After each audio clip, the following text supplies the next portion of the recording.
ఈ వారంలో మకర రాశి వారికి శని యోగిస్తున్నాడు, బుధుడు యోగిస్తున్నారు, అలాగే సూర్యుడు యోగిస్తున్నారు. 3 గ్రహాలు యోగిస్తున్న మిగతా గ్రహాలు వ్యతిరేకత ఫలితాలు ఉన్నాయి.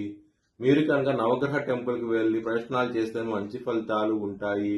అలాగే బ్రాహ్మణుడికి అన్నదానం చేయండి, మంచి ఫలితాలు చూస్తారు. ఆదివారం, శుక్రవారం రోజు ముఖ్యమైన పనులు స్టార్ట్ చేసిన ఖచ్చితంగా విజయం సాధిస్తారు.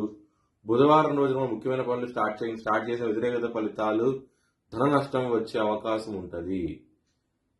మకర రాశి వారికి ధనపరంగా చాలా బాగుంటుంది. కుటుంబ పరంగా సమస్యలు ఉంటాయి. ఎందుకంటే కుటుంబాలు తృతీయ స్థానంలోని కుజుడితో కలిసి ఉండటం మూలంగా ఇబ్బందులు ఉంటాయి.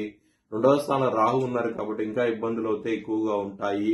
కుటుంబ పరంగా మాత్రం లవర్స్ కి మాత్రం చాలా బాగుంటది. చాలా మంచి ఫలితాలు చూస్తారు. ఇక్కడ 5వ స్థానంలో శుక్రుడు తన ఇంట్లో ఉన్నాడు కాబట్టి మంచి